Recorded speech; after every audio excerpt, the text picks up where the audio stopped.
À l'heure du Salon de l'agriculture, nous sommes allés à la rencontre des femmes qui ont choisi ce métier. Elles représentent 25% de la profession. Au fil du temps, leur statut a changé. Aujourd'hui, elles bénéficient d'une égalité de traitement avec les hommes, ce qui les pousse à se lancer à leur compte. C'est le cas de cette agricultrice que Karina Chabour et Aurore Dupuis ont rencontrée en Bretagne.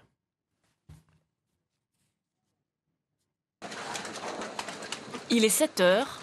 Limonade se réveille à peine. C'est l'heure de la traite pour elle, comme pour les 110 vaches de la ferme.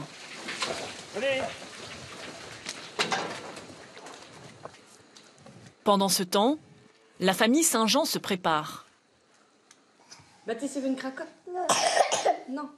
Cécile, 29 ans, mère de 2 enfants et chef d'exploitation de 150 hectares. Il faut jongler entre l'emploi du temps de la ferme, l'emploi du temps des enfants, les sorties d'école. Des fois, il y a des journées où on court et il y a des journées plus cool. Ça dépend de l'organisation de la semaine. Au lever du jour, Cécile se rend au travail avec ses associés, son mari et un couple de voisins bientôt à la retraite. Tous perçoivent le même salaire, 1 200 € par mois, et se répartissent les tâches.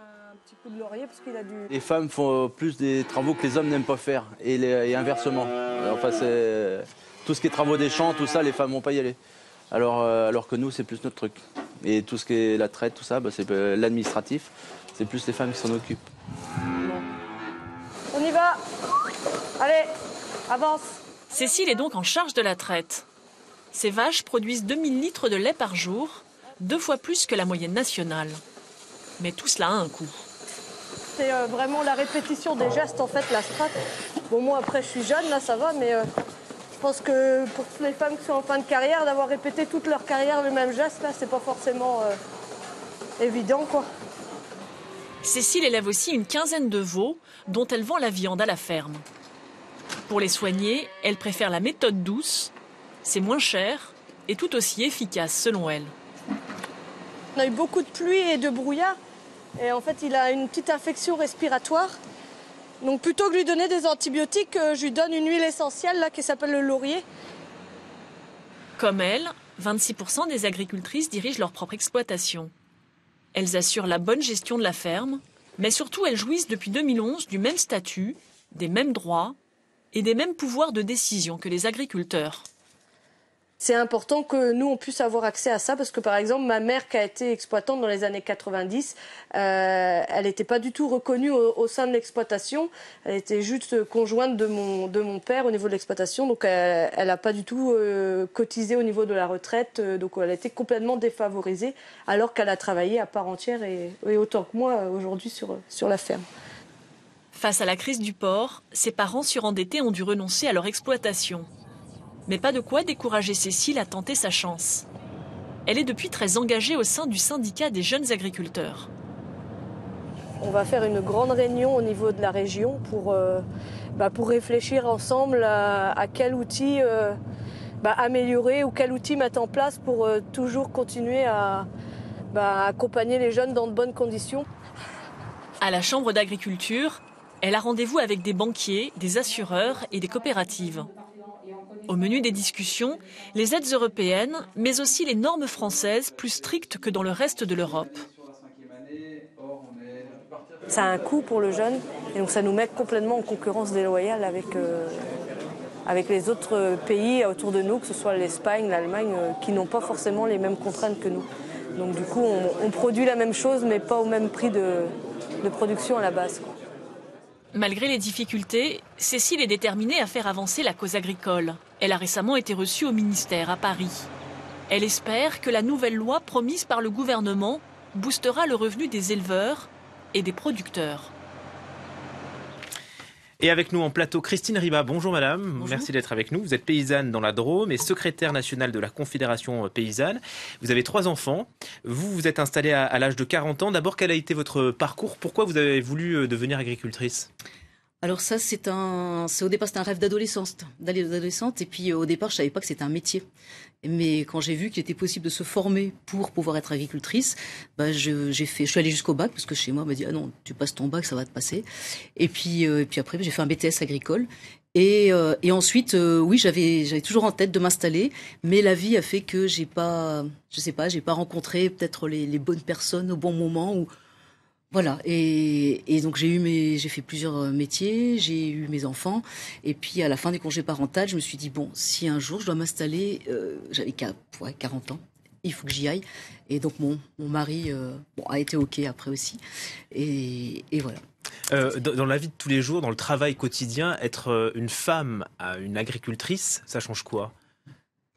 Je sais pas si ça change tant que ça dans le travail quotidien, parce que on me dit souvent oui, mais alors au niveau de la force physique, il y a peut-être on n'a effectivement pas la force physique d'un homme, mais du coup, on fait travailler la tête et on essaie de contourner, on contourne les obstacles, on met des stratégies en place, on s'organise et peut-être qu'on est maline par la force des choses. Et du coup, il n'y a pas d'inconvénient majeur ou de problème majeur.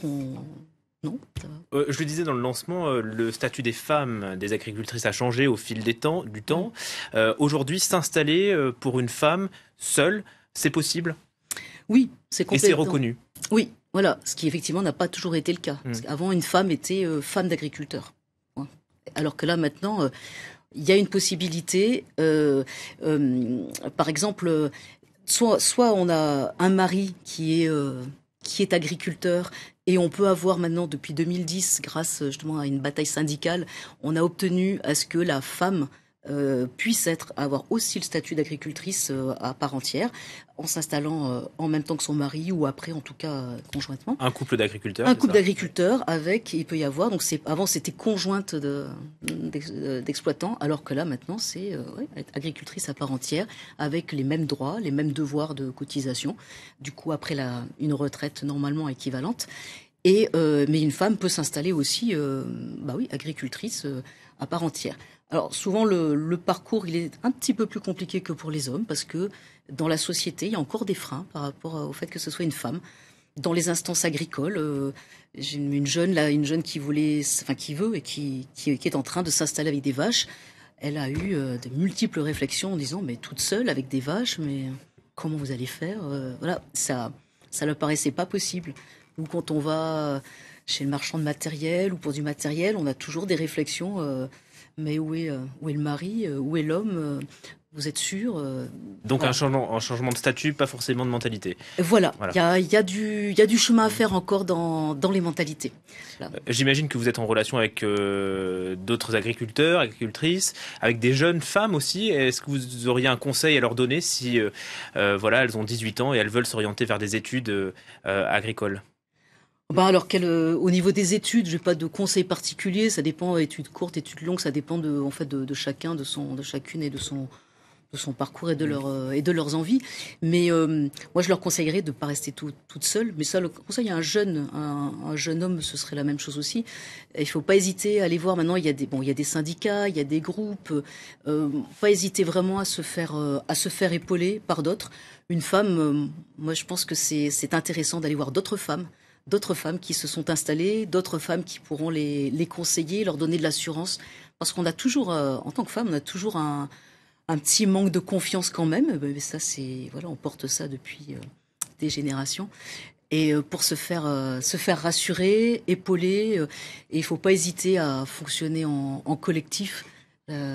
C'est ce qui est en train de s'installer, le collectif, les fermes collectives aussi. Et c'est ce qui attire aussi de plus en plus de jeunes personnes. Oui, là je vois donc au niveau de la Confédération paysanne, on a donc une association qui s'appelle l'ADEAR, on en a un peu dans tous les départements et on reçoit beaucoup de porteurs de projets et beaucoup de femmes, justement de jeunes femmes qui ont des projets d'installation sur souvent des petits projets. Et donc des histoires qui se ressemblent, mais du coup on peut donner vraiment beaucoup de conseils et on organise régulièrement des informations en groupe de façon à créer des réseaux. Parce que quand on s'installe, le réseau c'est quelque chose de super important. Soit avec d'autres qui sont en train de s'installer, donc on peut après faire de l'entraide, se prêter du matériel et avec ceux qui sont déjà installés avoir aussi des soutiens. Et ça, c'est quelque chose de vraiment important quand on s'installe. Alors, assez rapidement, il nous reste 1 minute. Vous avez participé au débat qui avait été organisé au Sénat sur les conclusions du rapport Femmes et agriculture pour l'égalité des territoires. Il en est ressorti quoi de ce débat ? Alors, ce qui est intéressant, c'est que d'un peu tous les milieux, on arrivait à avoir à peu près les mêmes problématiques. Donc ça, c'était assez intéressant de le voir. Je crois que le truc principal, c'est donc l'histoire du statut. Donc vraiment, ce statut unique pour qu'il n'y ait plus de sous-statut.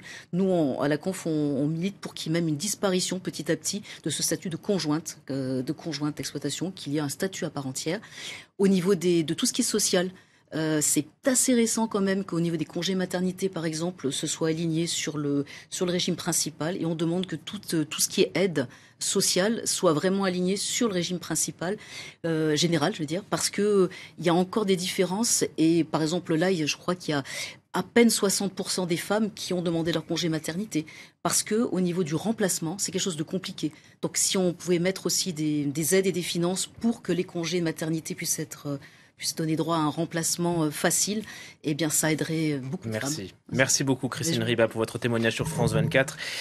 Bon retour dans la Drôme. Merci. Et bon salon de l'agriculture, peut-être que vous y participez. Oui. Merci à vous. On se retrouve dans quelques minutes pour Paris Direct. Voilà.